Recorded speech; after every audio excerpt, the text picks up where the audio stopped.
ይህን ቪዲዮ ሼር አድርጉና ሴፉ ጋር ደርሱልኝ።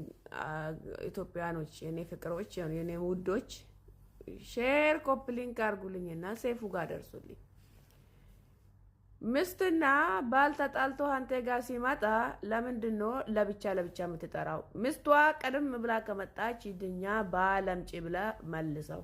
አንድ ባሊዮ ምስቱን ጥሎ ከመጣ አንተ ጋር ኤጂና ባልሽን አምጪ ብላ ጥርት። ሌላ ነገር ምንም አያስፈልግም። ሴፉ ለምን እኛ ሞተናል? እኛ እኮ ስቃይ በልተናል። እኛ ሞተናል። ለምን ምስቷም ስትመጣ ሌላ ነው የምታወራው። ባሊዮም ሲመጣ ተጎጂ ነው ይላል። ሴቲቷም ስትመጣ ተጎዳው ትላለች። እኛ በመከራችን በልተናል፣ በመንግስቱ ማለት ነው። አሁን እነኚህ ኩላሊት ምናምን የሚሉት ሰዎች ሁለት ሰዎች ችግራቸው ገብቶናል። ግን በቀደምለት ሰውዬ እየደገፍ ነበር። አሁን ደግሞ ሴቲቷ አዛዘነችን። ምን እንደሆነች አናውቅም። እሷ ግራ ገብቶናል።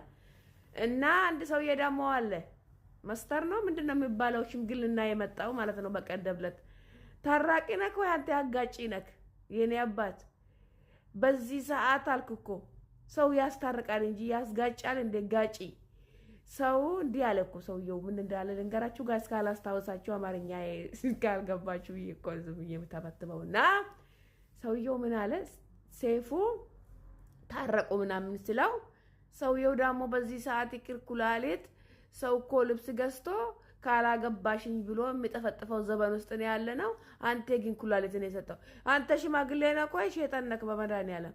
ሰው እኮ አሁን ስታረቅ ሁሉም ነገር ትቶ ነው ሽምግልና ብቻ የሚያወራው። አንተ ግን ምን ነው ለማታረቅ መጣ የምታጋጨው?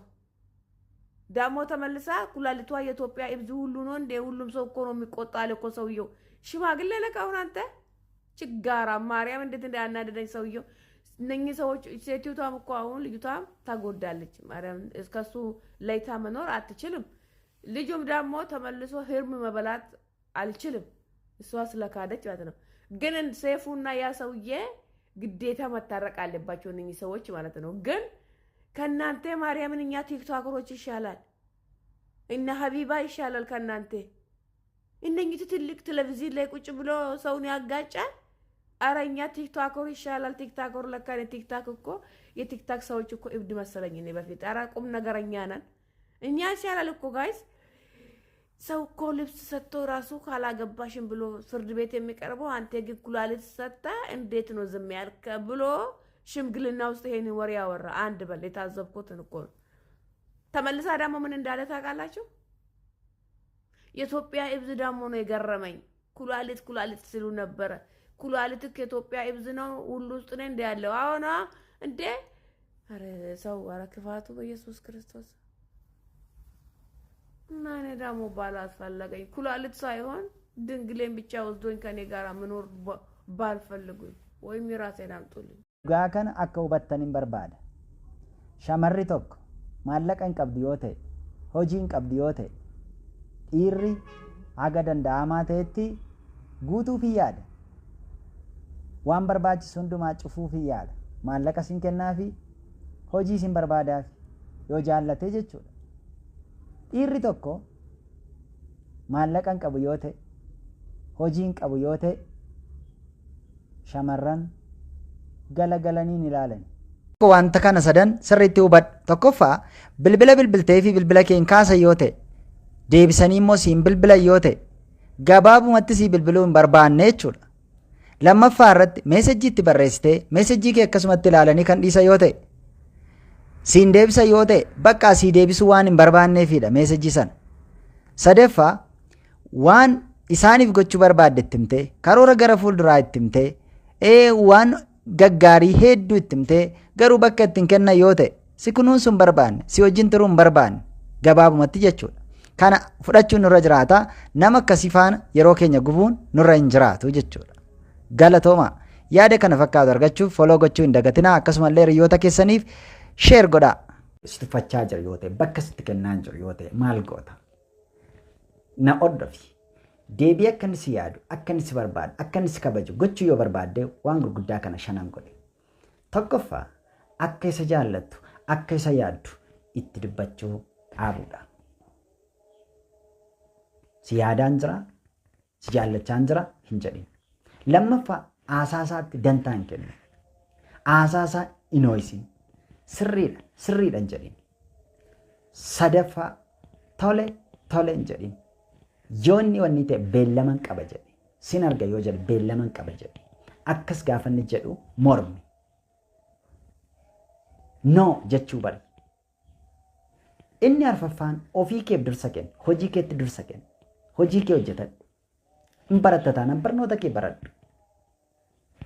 Shanaffaan yoo baay'ee barbaachisaa ta'e qofa wajjin haasa'e.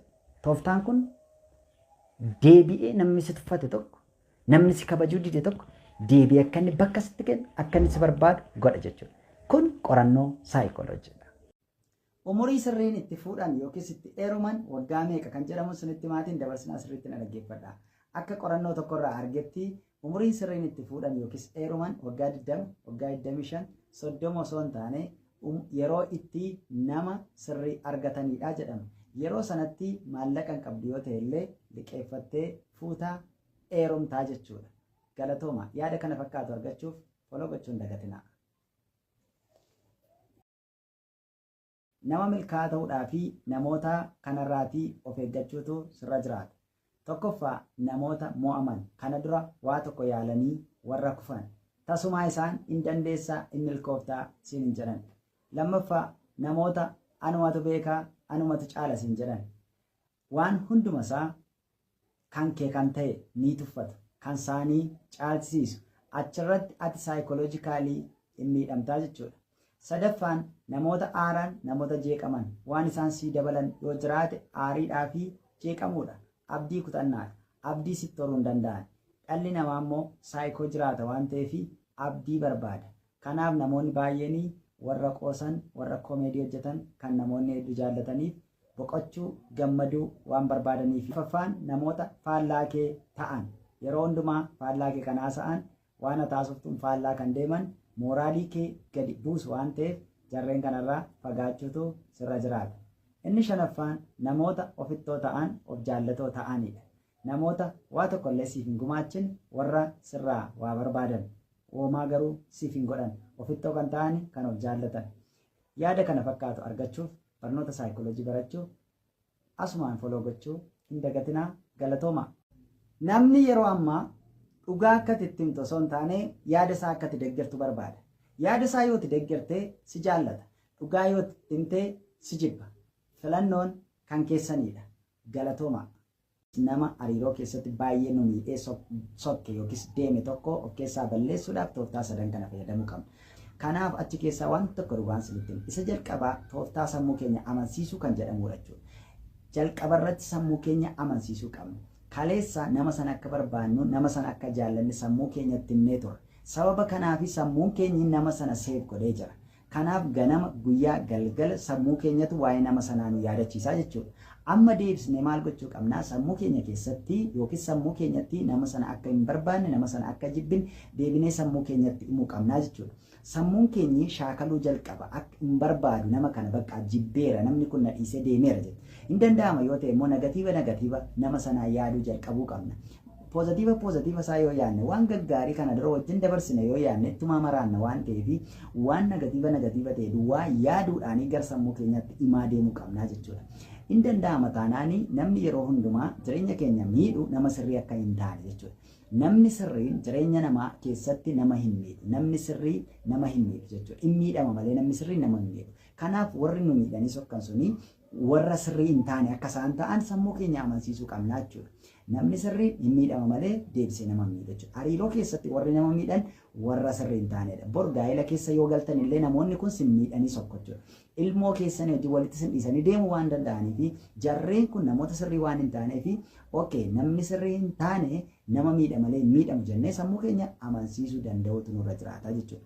Bifa kanaanii akka salphaa ta'etti sammuu keenya keessaa nama sana balleessuu dandeenya jechuudha. Namoonni haala kanaanii baay'ee miidhama hamaa keessa jirtanii gadi fageenyaan tooftaawwan sadan kanarratti sirriitti gorfamuu yoo barbaadanii bilbila sirratti argitan kanaanii naa bilbiluudhaanii nama baay'ee isin dhiphisaa jiru tokko irraanfachuu dadhabdanii guyyaa lama miti guyyaa tokko keessatti akka irraanfattanii sirriidhumattiin isinitti himaa jechuudha. Saayikooloojii shamarranii fi dhiiraa. Dhiirri gaafa callisuu dhaggeeffachuu barbaadeeti. Shamarran tokko gaafa callistu waan baay'eetu sammuu ishee jeeqaa jira jechuudha. Dhiirri tokko amma deddeebisee kan bilbilu yoo ta'e jaalala keessa jira. Shamarran tokko amma deddeebistee kan bilbiltu yoo ta'e xiyyeeffannaa barbaaddeeti. Dhugaa kan akkasin hubattanii barbaada. Dhiironni baay'een shamarran nagaa isaaniif laattu barbaadu. Shamarran immoo dhiira isaan kunuunsuu fi waan isaan fedhan isaaniif eegu yookiis fedha isaanii isaaniif kabajuuf nagaa kennu. Kun saayikooloojii shamarraniiti. Wanta kana hubattanii yoo kunuunsitan fedha isaanii yoo eegdaniif nagaa isiniif kennu. Wantoota gurguddaa arfan kana yoo goote namni akka nama qubna garaatti sin lakkaa'u. Tokkoffaa waan hundumasaa tole tole kan jettu yoo ta'e, nama mormitu yoo ta'e, chaalenji nama gootu yoo ta'e. Lammaffaa waan hundumasaa kolfite yoo ta'e, garmalee kolfite yoo ta'e namni akka qubna garaatti sin lakkaa'u. Sadaffaa nama bira jirtu fakkaatte yoo ta'e, addana gaafa dhaqxu, achi gaafa dhaqxu hunduma namaa fakkaatte yoo ta'e namni akka nama qubna garaatti sin lakkaa'u. Inni arfaffaanii waan hunduma saasufte yoo ta'e, iccitii hin qabatti yoo ta'e, iccitii kan keessa hin qabatti yoo ta'e, iccitii kan namaas hin qabatti yoo ta'e, namni homaattu sin lakkaa'u jechuudha. Wantoota gurguddaa arfan kanarraatii of eeggadhaa. Yaadawwan kana fakkaatan argachuudhaaf akkasuma barnoota saayikooloojii barachuudhaaf foloo gochuu hin dagatinaa. Galatooma.